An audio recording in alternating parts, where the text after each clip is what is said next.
The CBS Radio Mystery Theater presents...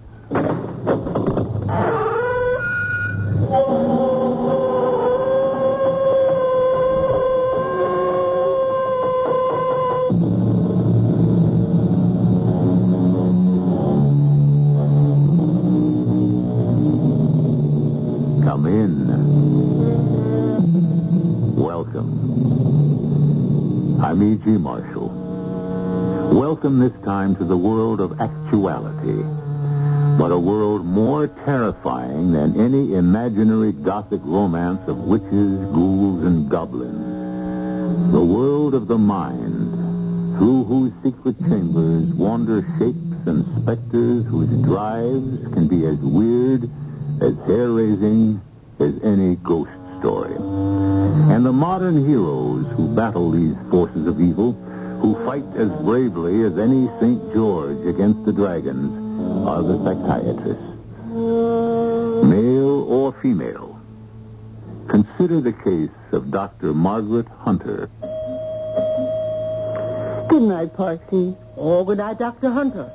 Now, don't be after going out the back way without the security guard. Oh, my car's only a short walk into the parking lot. So was poor Eileen.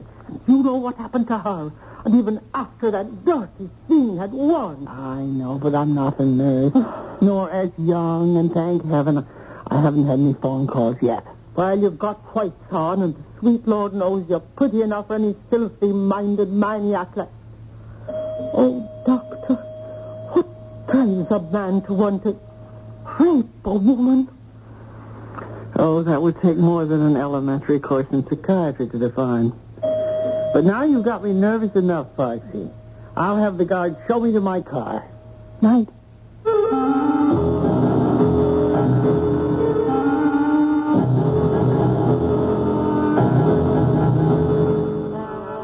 Our mystery drama, The Disembodied Voice, was written especially for the Mystery Theater by Ian Martin and stars Celeste Holm. It is sponsored in part by Contact, the 12-hour cold capsule, and Anheuser-Busch Incorporated, brewers of Budweiser. I'll be back shortly with Act One.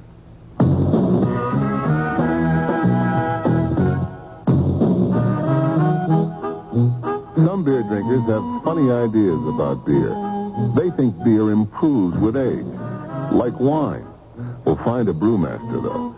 You'll find a beer drinker who knows better. The Budweiser brewmaster says it all depends on how beer is aged. Just letting beer sit in lagering tanks makes it older, not necessarily better. That even goes for keeping a case around the house for a couple of months. But there is one kind of aging that's good for beer.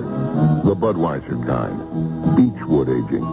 In this kind of aging, something happens. It lets all the flavor of the choicest hops and best barley malt that go into Budweiser get through to you. Sure, it takes more time and trouble to brew Budweiser that way, but brewing beer right does make a difference. Anheuser-Busch, St. Louis.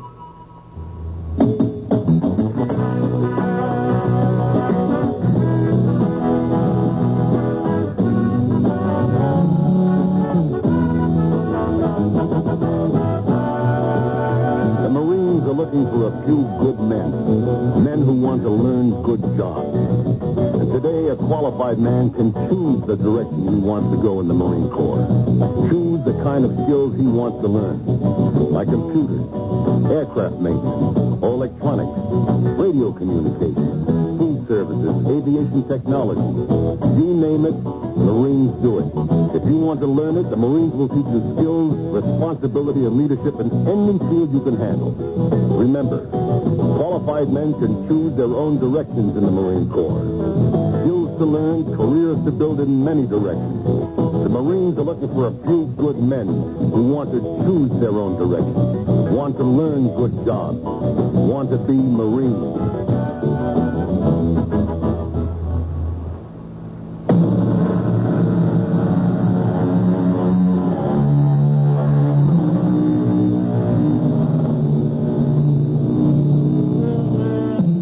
It was a dark, overclouded evening, and the parking lot was deserted and forbidding.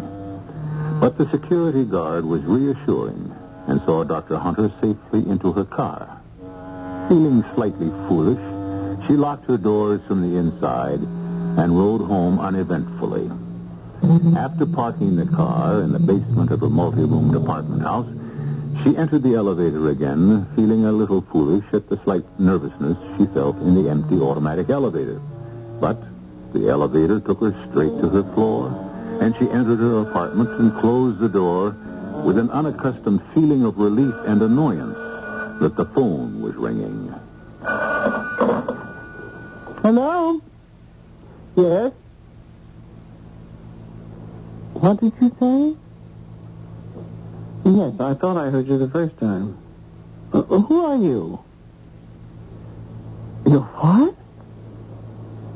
Well, really, if you're so desperate, it isn't a woman you need. It's a doctor. After that outburst, I'm quite sure you ought to see me, because I happen to be a psychiatrist, and you're a very sick... Hello? Hello? Damn. Well, Dr. Margaret Hunter, your hand is shaking. What's the matter with you? College?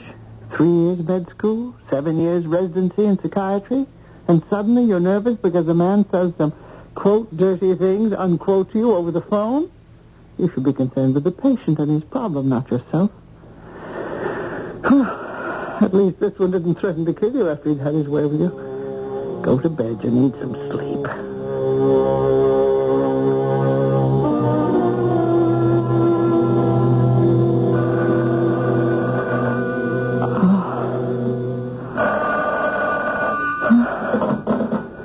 Yes? Oh, no, not you again. I'm not interested in any further suggestions. Believe me, I know variations you haven't even dreamed of.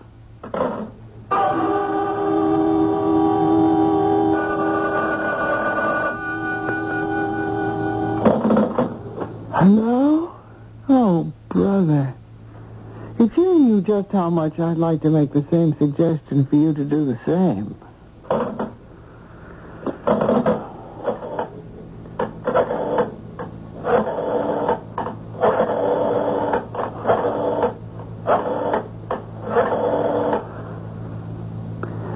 Hello, service. Dr. Margaret Hunter. Intercept all calls and tell the hospital, unless it's an urgent emergency, I don't even want to let them through. I'm bushed. I've got to get some sleep. Thanks, Judy. Good night. If I can sleep now anymore.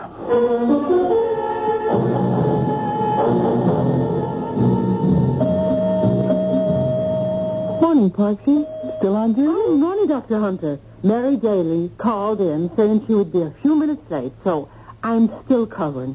Oh, but you're in early. Yes, I didn't sleep too well. I got some anonymous John on the phone who kept me up most of the night with romantic notions and some others not quite so romantic. Well, now, didn't I tell you?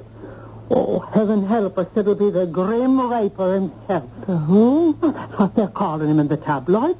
The one who called up 2 nurses on the phone and then killed them. I think with me he got the wrong number. Did you call the police? I talked to them this morning. They'll contact the phone company and I suppose put some kind of monitor on my line. And they might be able to trace the call. And then they could catch him and put him behind bars. I doubt if that would solve his problem. Well, it would solve yours. Keeping you awake the whole night and scaring you half to death. You know, I'm not so scared as I am bushed. I need help a lot less than the man does. Or the young man I'm going to see now. If only we could find the magic key, Parksy. But what is that now? A key? And for what? To unlock the box we keep our brains in. And let all the creeping ancient bugaboos fly out and blow themselves out of the world. Oh, here comes Mary. Go on home, Parksy. Feed your old cat and water your flowers and count your blessings, because there's nobody who doesn't love you.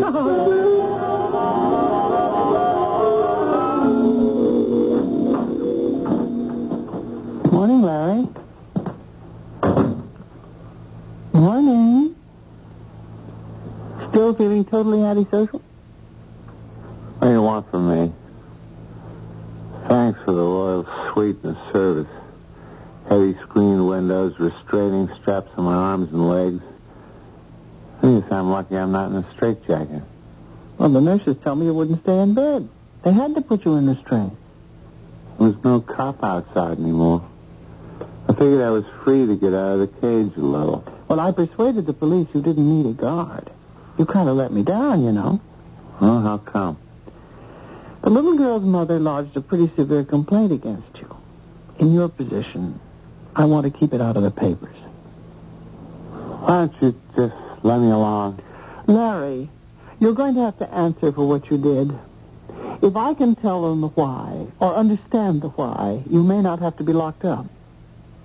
Look, maybe I need a shrink, but I don't need a dame.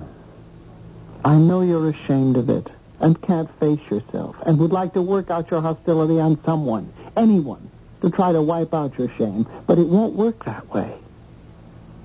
You want to make one deal? What? Promise me you'll stick to your room and do what the nurses tell you. Look, I happen to be a fan of yours, and I want this to stay as small and as unimportant as I think it really is. We all flip one way or another because life is a little more than any of us can handle. Most people get away with it. Nobody knows. You're not most people. And with you, if anybody knows, the world knows. You don't want that. Oh, Lord, no. So we got a deal? You got a deal. Good. Now, for the record, I signed you in as a concussion case. You're just under observation till it can be written off. Forgotten. Cured.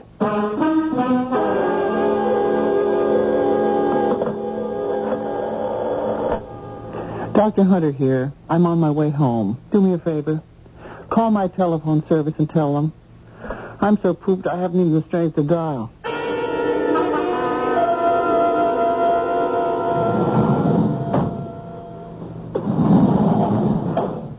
Dr. Hunter? Who's that? What happened to the light? Well, either burned out or someone knocked it out. Who are you? Oh, don't be alarmed, Doctor. Here, my credentials. Detective Sergeant Grant. Oh, I'll have to take your identification on trust. It's so dark I can't see anything. What are you doing here?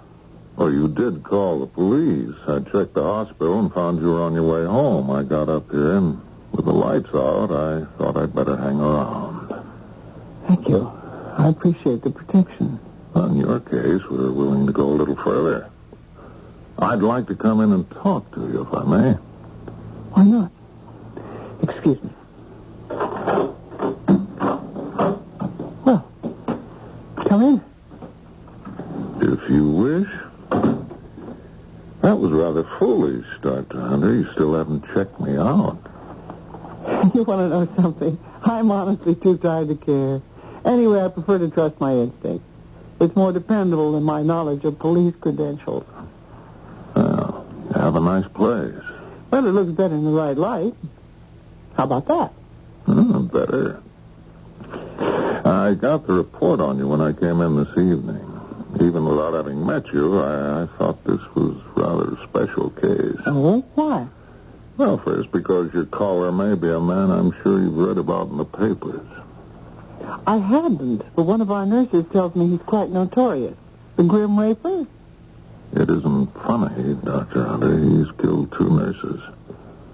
Both of whom he'd warned in advance. Now, I hope you'll cooperate with us in trying to trap this man. I don't like the word trap. It has other connotations. The man is sick. I want to help you find him and cure him, if possible. More important, to stop him from harming anyone else and destroying himself. So how do we do it? Well, it isn't quite that simple. This phone thing goes on all the time.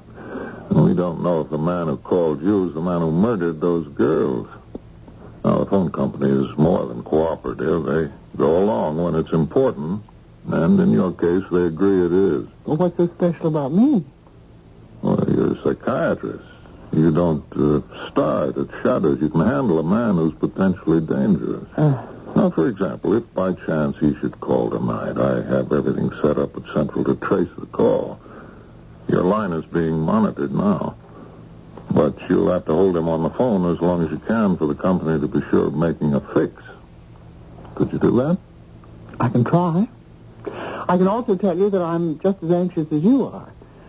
But I don't think my man has any connection with your Grim Reaper. How do you know? I don't know. It's instinct. I just think the man who called me was no run-of-the-mill psychotic. I've got the feeling that he was, or is, a man with a temporary aberration. Wasn't it about this time that he called you last night? Yes. It's someone who knows your habits, has some idea of your schedule. Midnight. Is that about when he started last night? Yes, but it could be the hospital. Now, wait, as long as we're there. My service picks up after 4 rings. You have an extension in the kitchen? Yes. Okay, pick up. I'll get on the extension. Hello? Hello, my lovely. This is your unseen admirer. Why did you have to spoil it? I don't understand. What do you mean, spoiled? You went to the police. No, really, I didn't. We would have been so wonderful together. All the things I told you we'd do. Now, it's over. No, wait. Why did it have to be? Give me a chance to tell you. You'll never be able to tell me anything. I'm going to put an end to it. Once and for all. Don't worry. It'll be quick. Farewell, my lovely. Damn. I'm afraid he got away. Hang up, Dr. Hunter, and let me check the phone company.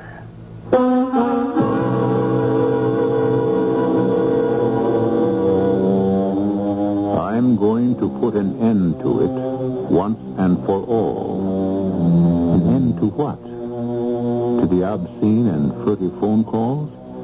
Or does he mean to Dr. Margaret Hunter's life? I'll return shortly with Act 2. Inside you're free after all. You hear freedom spirit like a wild bird call. Inside you're free after all. Living free. You feel like breaking loose, and so off you go in a Skyhawk. Buick sleek, low-slung 2+2 road machine. Its streamlined nose thrusts rakishly ahead. Its spirited V6 engine supplying the motion. All of a sudden, living free becomes second nature. Skyhawk. Catch one at your Buick dealer now. Inside you're free. Inside you're free after all. Living free. Living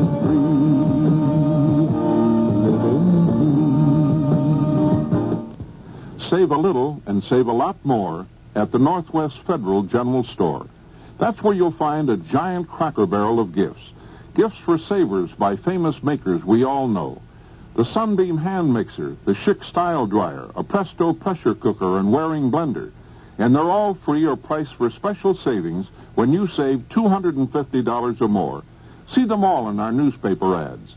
And now you can save at 3 centers of interest in the Great Northwest Territory, on Irving Park Road, on Debster Street in Des Plaines, and now in Norridge in the Harlem Irving Plaza. So save where you get the highest interest rates allowed by law, and get free gifts, too, from the Cracker Barrel of gifts now at Northwest Federal Savings. But come in soon. Some styles and colors are limited. 1 gift per family, please. Offer good for a limited time only. Remember, it's Northwest Federal Savings Time, 53 hours a week.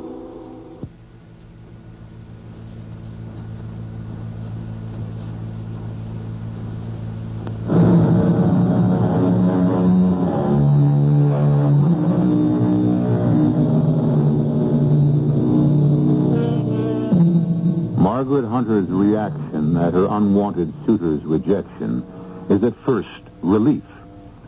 Then, as a doctor, comes a feeling almost of guilt. Dangerous as he might have been, the man is in need of medical attention. But in the kitchen, checking with the phone company, Detective Sergeant Pete Grant is troubled, from his professional point of view, with a different reaction entirely. The anonymous caller's last words spell to him not necessarily goodbye, but a dangerous threat. I don't suppose they were able to trace it. No. Well, that appears to be the end of that. My fault. I must have been clumsy. Well, I guess I ought to get along. You must be tired. Sorry I wasn't more help. You were a lot more than you know. Even though my conscience bugs me a little, I'm glad it's finally all over. It's kind of a spooky experience. Look, can I offer you a drink? Yes. I mean, well, I don't want to scare you, but... But why? You may not be out of the woods yet. Anyway, I'm taking no chances till you are. Would you answer me a question? If you let me take the couch, it will be a welcome switch. You can have the chair. Now, the voice was disguised, of course, but are you sure it couldn't have belonged to anyone you know? Quite sure. Well, as sure as I can be. I mean, I'm reasonably certain it doesn't belong to any of the friends I have. How about patients? Oh, life has a way of going in cycles. There aren't any male patients that I'm treating at the moment whose disturbances would drive them in this direction. Yes? There's one boy at the hospital, but... What's his diagnosis? More or less a classic manic depressive. Could he have been the one who called you? I don't think so. Who hospitalized him? When? What was the reason? I don't want to talk about that boy. Why? Well, he's quite a famous athlete. And this is the first time he's done anything like this. He comes from quite a troubled home, and his first chance at making a solid life for himself has been through his athletic prowess. He's with one of our local teams, and if the story ever gets in the press, his career will be, well, if not over, it will be certainly over in this town. And he broke the law, right? Police case? Yes. He's on our detention floor for observation. Except I persuaded them to leave the police guard off. Why? I want a cure, not a conviction. Even the little girl's mother didn't want to press charges. The child was too young to have been affected by it. I made sure of that. What was the guy on the police blotter for? Well, nothing very pretty to have on your record. Indecent exposure. I quite agree. You take that right in your stride? Well, in my book, it's a symptom, not a crime. It doesn't need punishment. It needs treatment. Which is not always successful. Which is not always successful. In this case, though... In this case, how can you be sure it's only a symptom? Isn't an anonymous phone call just as indecent, particularly the earlier ones you received? Yes, but it wasn't Larry's voice. You said yourself the voice was disguised. I heard that. Even so, I don't think Larry could get that deep or so gruff. Look, just because the boy made one mistake... Now, look, Dr. Hunter, believe it or not, on the psychiatric side, a cop sees almost as much as a doctor. I'm not leaning on this boy. I'm concerned for myself and for you. Myself, because this case of the guy who killed the two nurses at your hospital has been my baby from the start. Now, both of them have reported obscene phone calls prior to what happened to them. But we couldn't pin the guy, and we didn't stop him. Well, this time I'm not taking any chances, since at least there's a possible lead. I'm going down to the hospital right now. But he couldn't have called me. Are you sure? Well, he was under restraint until... What is it? I had him taken off restraint and heavy medication. He could have called me tonight if... Wait a minute. What are you doing? Checking with the hospital what time he was put under restraint.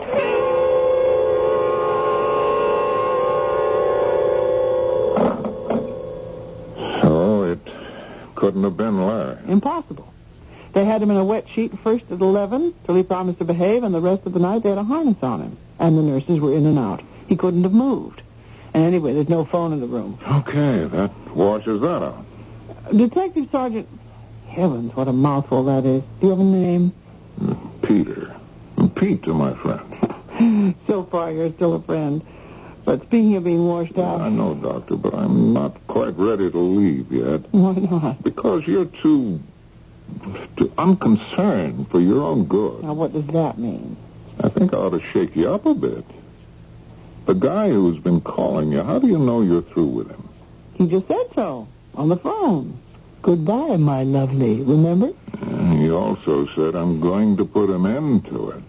Maybe that's what he said to the two nurses before he raped and killed them. Now, this case isn't closed yet, Doctor. Now, I want to ask you to be careful. I wish we had enough personnel to cover you around the clock, but we haven't.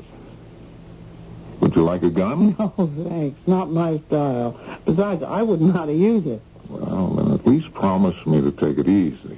Don't travel alone. Keep your car doors locked. Keep the chain on your door when you open it. This is my home phone if you can't reach me at the precinct number. The precinct number's there. The badge number is 352. I don't need a number. I have a name. Thanks, Pete Grant, PD. Don't mention it. Margaret Hunter, MD. I appreciate your concern, Sergeant. But I think it's all over for me, so I'll say goodbye. I don't like your choice of phrase. Which one? Both of them. I hope this isn't goodbye. For personal reasons, I mean, of course. It's been nice meeting you, Doctor. Same here. We could even things up a bit. It's Margaret. My friends call me Marge. Good night, Marge. Good night, Pete. I'm not leaving till I hear those bolts go home and the chain on. Okay, Bulldog Drummond. Satisfied? For the night, anyway. You should have listened more closely to your mother, Marge. A policeman is your friend.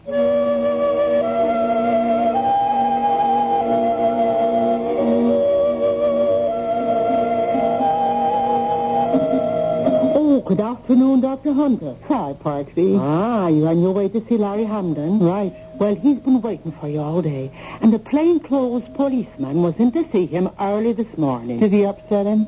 No, not the way I understand it. Now, Larry's been a doll ever since you had the talk with him yesterday, and I just don't see the sense in keeping him here anymore.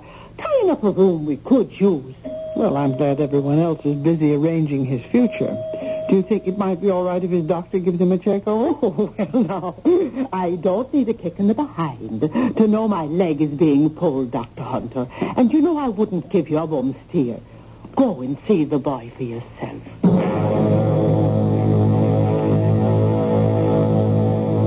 That cop told me how you took up for me and what's been going on around here. I sure owe you a vote of thanks all the way down the line. I've got a season pass at the stadium, Larry. I want to see you out there again as soon as the team's back off the road. When do we start our session so I can understand why I could have ever done a dumb thing like I did? I told you today was our first. I'm going to leave you to get dressed.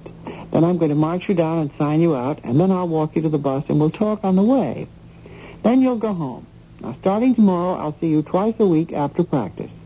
And the story, as far as anyone else is concerned, is what I said at the beginning. You had a slight concussion, which cleared itself up physically. You were only on the psycho floor for observation. You know, Doc, you are something else. When you get my bill? You just write the figure. I'll pay it. There's another dude who thinks you're something else, too. Oh, who?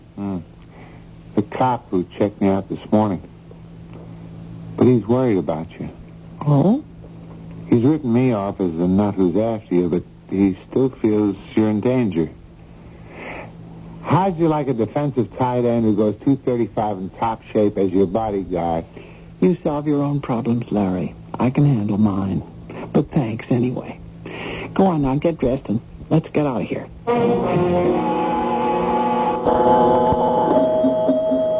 Dr. Hunter, I'm going home.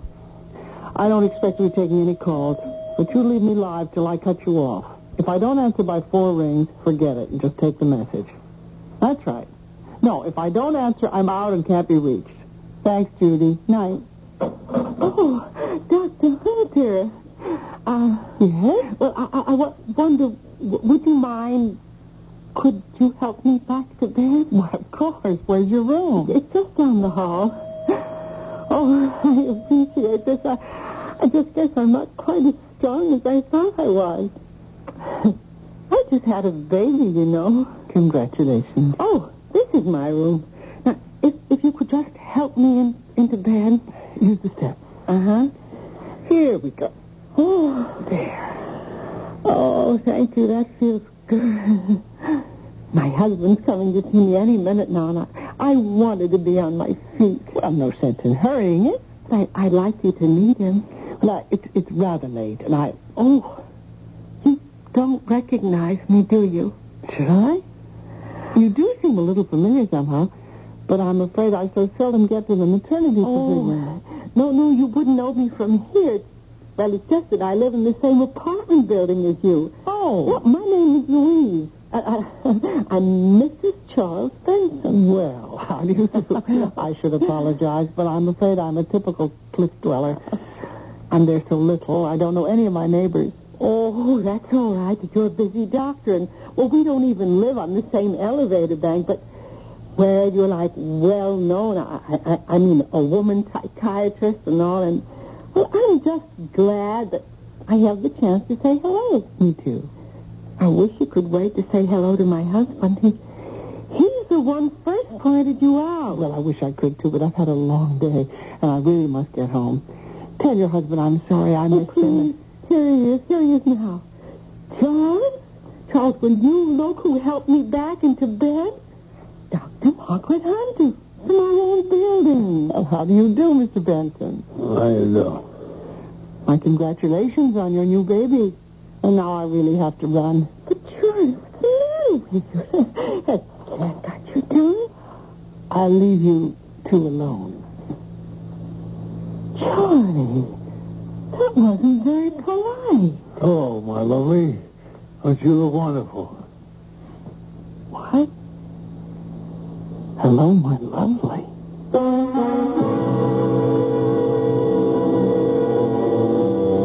Hello, my lovely. Scarcely the most modern of phrases, a little stilted and old-fashioned. Still not necessarily that individual or damning. And Margaret Hunter was too tired and hungry to make any more of it, which was her mistake, as we shall see when we return shortly with Act 3.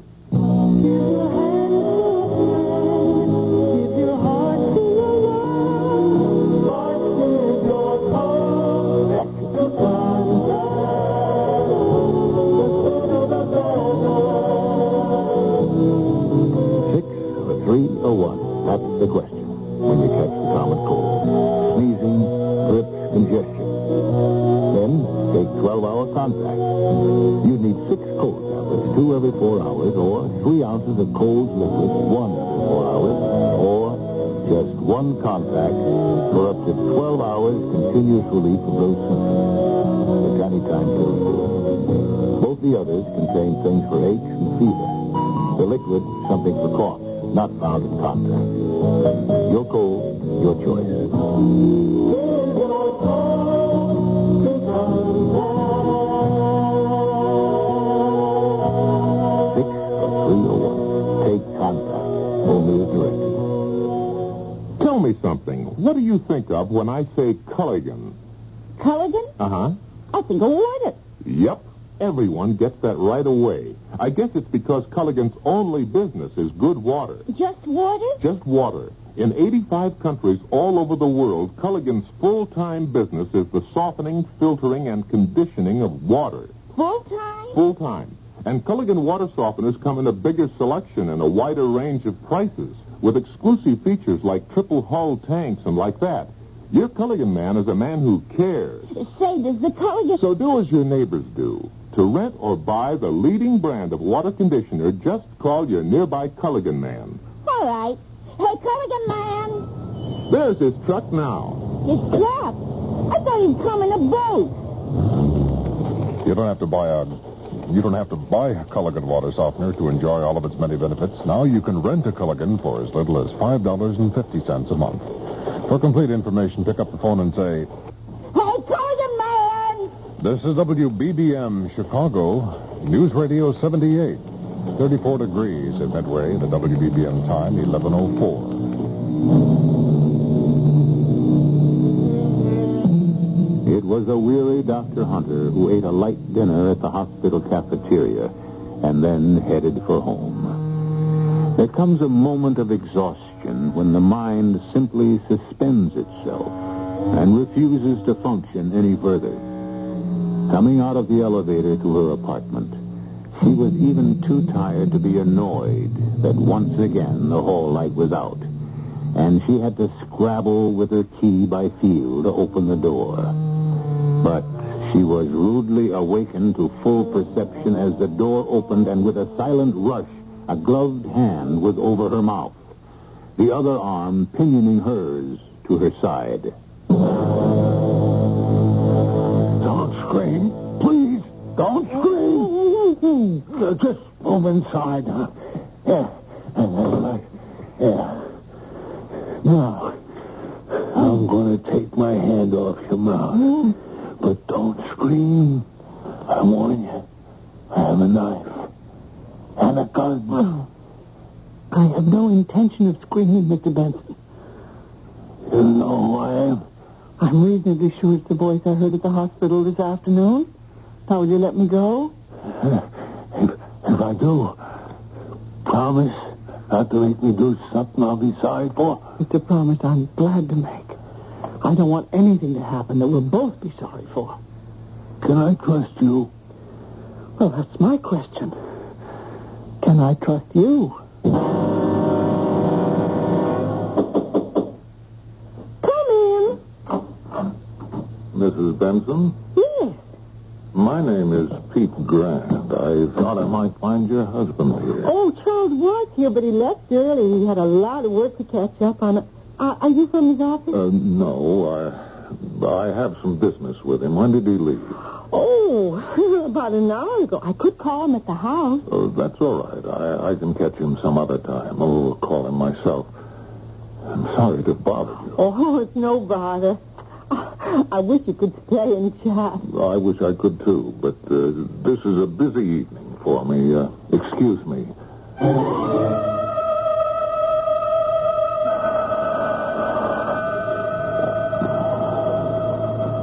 I have to answer it.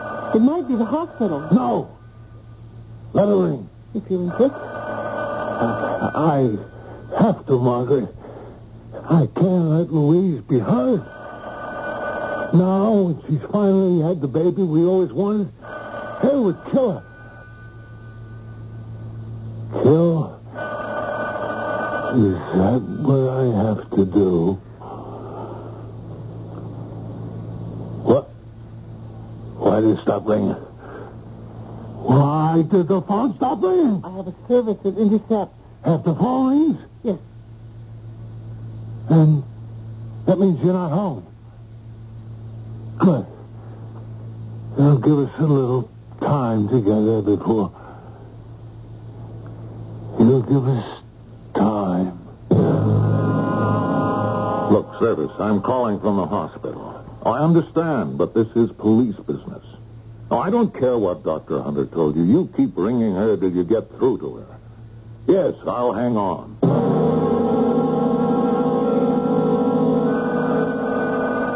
I thought you said the service intercepts. Supposed to. Then why don't they? It must be some emergency. That ring is driving me mad. Don't you have a cut-off switch or something? Only on my bedroom. Well, go in there.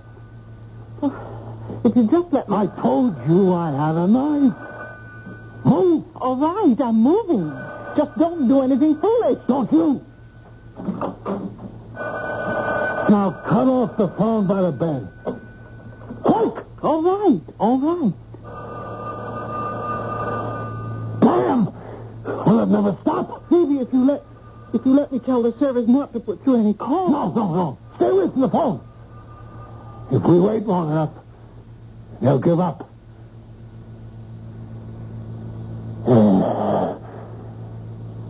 That's better. I thought you'd never know who.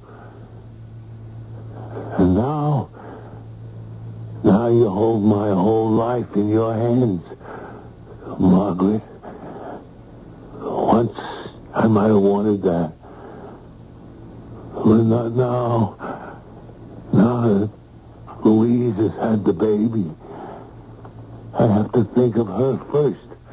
I have to protect her. Don't you see? You see that, don't you? What else can I do but kill you? What else can I do?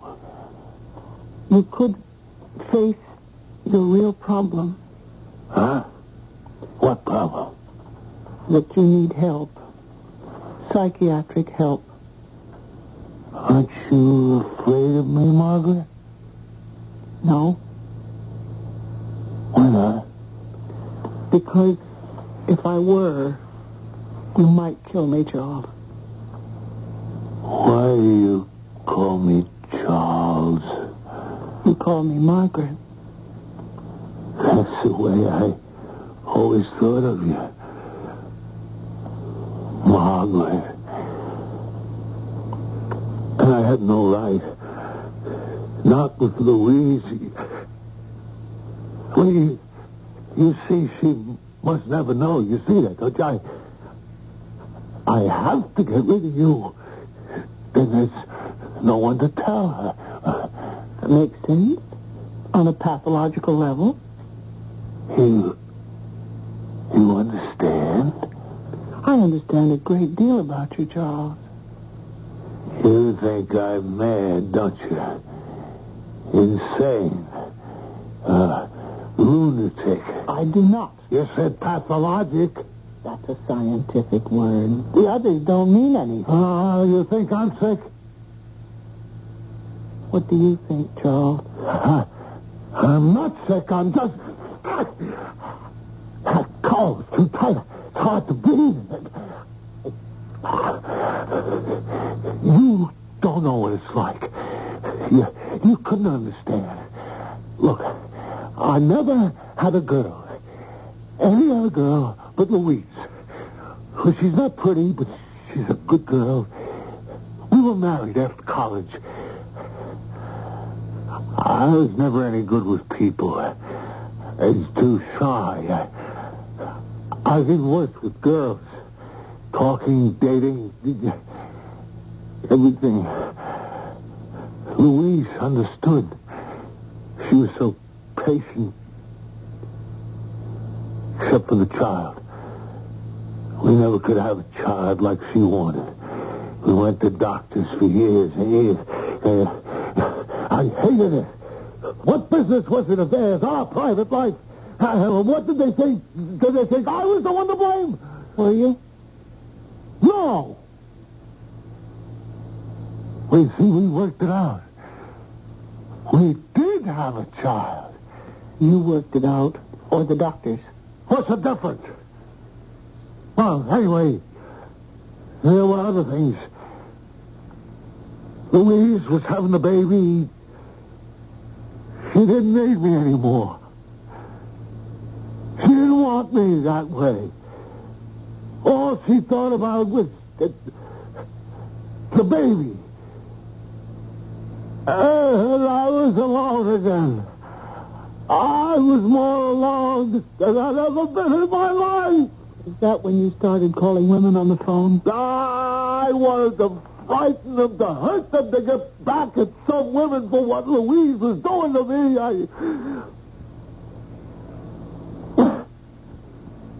I only did it twice. And each time, afterwards, I was sick. I was ashamed of myself. What kind of man was I? How could I do such a thing? I couldn't explain it to myself. You could have gone to a psychiatrist. No. He could have helped. No. How can I even begin to tell him about myself when I've done? How can I talk about such private things, even to a psychiatrist? Well, you're talking to one now. I knew you were in the building. The first time I called, I was going to ask for help. I was all alone downstairs in the apartment. The walls were closing in on me, so I looked up your number and I called. And then when I heard your voice, all I could think of was you. Soft and warm in a bed. Alone. Like me. Alone. The whole world was against me, making me alone. And so I wanted... Poor Charles. Why didn't you follow your first impulse before it was too late? Is it too late? You can't help me now. Give me the knife, Charles. Knife? Where did I have it? Oh, yeah, here. Margaret, what am I going to do? I don't know. I wish I could buy back time for you, Charles, and for your poor wife. But it's too late. The girls are dead. What girls? The nurses you raped and murdered. Isn't that what you were planning to do to me, too? What nurses? The ones you called on the phone before you called... Charles, listen to me. Those first two women, how did you find their numbers? Find them? Well, I just picked them at random out of the phone book. They weren't nurses that worked in my hospital? I don't know. Then you're not the man in the papers, the one they called the Grim Raper. That murderer? What kind of a monster do you think I am? I never saw either of those other two women. Oh, Charles, then there is hope for you. Who's that? I don't know. Open up, Margaret. It's police. Me, Pete. The police? Sure you are. Now put that knife down. I told you I had a gun. Come up, well, I'm coming in. Trust you. I didn't know he was coming, Charles. Margaret, are you in there? Are you all right? Of course I'm all right. I'm warning Benson. If he's in there with you, there's three of us, and we're all armed. Now, I'll have to kill you and myself. Oh, don't be a silly boy, Charles. Give me that gun. That's better. You can come in now, Pete. And you can put your gun away, too, Detective Grant. I think you'll find that Mr. Benson and I have solved all our problems.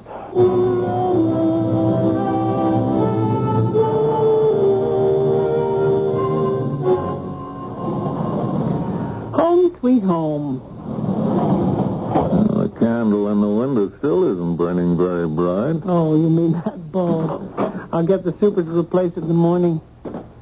I wonder if Benson was responsible for that.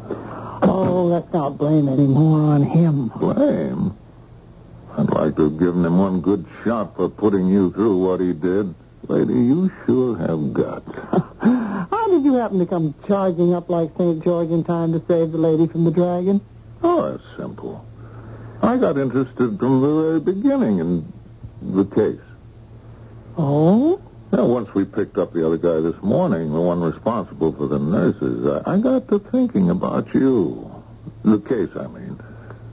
How did the guy know you'd called the police in? Unless it was someone right in the building. So I ran a building check and came up with three possibles. Three possible what? Lone birds who might take a notion to make naughty phone calls. The singles. One, salesman out of town. Two, a guy whose MC at a nightclub was in the middle of his act when the phone call came the night I was here. So, it looked like it had to be number three, Benson. And it was. Can you really cure him, do you think? Well, I haven't had time to evaluate his case, but I'm optimistic. Drink? No, thanks. Yeah, we're both beat. I still have to get a statement from you to close the file. I'll give it to you right now. Oh, there's no hurry. It'd give us a chance to meet again and for me to get up enough courage to ask a question. Good night, Marge. Good night, Pete. Oh, brother, Pete was right. I am beat. It's getting to be a lifestyle. Tonight, nothing keeps me awake. Uh-oh, just to be on the safe side. Lock it up. And so to bed with no more interruptions. Oh, no, not again. There can't be any more left. Hello? Marge, it's Pete, calling from the lobby. Did you lock up? Yes, sir. I thought maybe I'd better ask my question tonight. All right. What is it? Do lady psychiatrists ever go out with lonely detectives with no psychological problems? Like tomorrow night? A girl gets the darndest phone calls. But I like this one. Why not, Pete?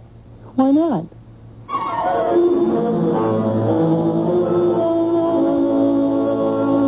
A trip through the haunted hallways of the mind. I wonder if Dr. Margaret Hunter ever located the golden key in Charles Benson's case.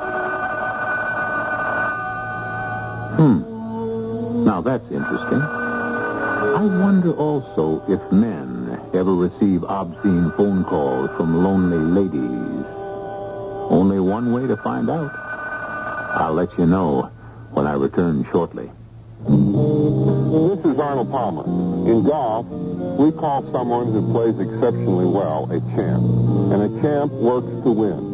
His whole way of life is geared to that talent, that ability in him which makes him win. Well, that's one way of living, but there are others. And the March of Dimes offers us some of those ways to work to prevent birth defects, or ways to help kids born with birth defects. For many of those kids, a way of life is a difficult direction to discover. But for most of us, it's not. By us, I mean young people, middle-aged people, senior citizens, everyone. As honorary national chairman for the March of Dimes, I can tell you that the greatest gift you can give any handicapped child is a little understanding, a little encouragement, and a chance to appreciate life. Won't you help? Join the March of Dimes today and find a way of life.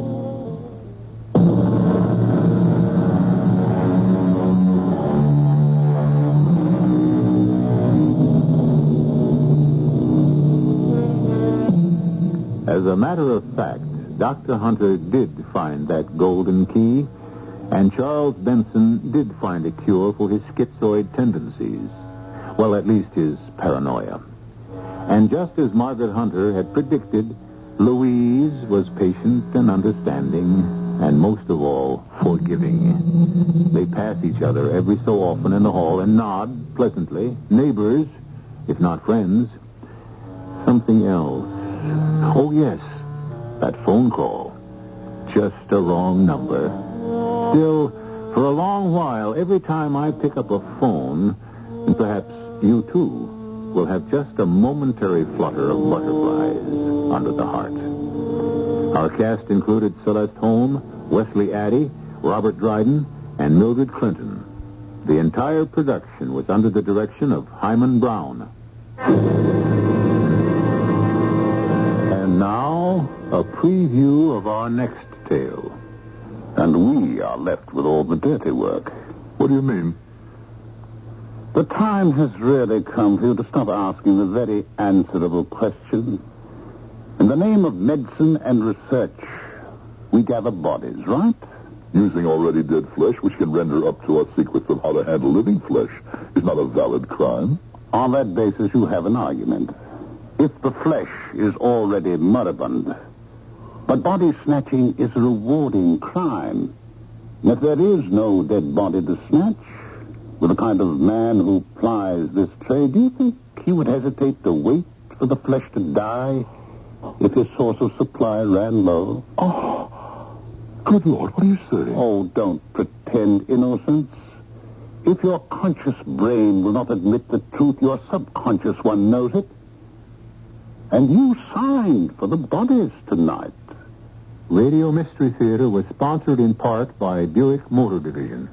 This is E.G. Marshall inviting you to return to our Mystery Theater for another adventure in the macabre. Until next time, pleasant dreams.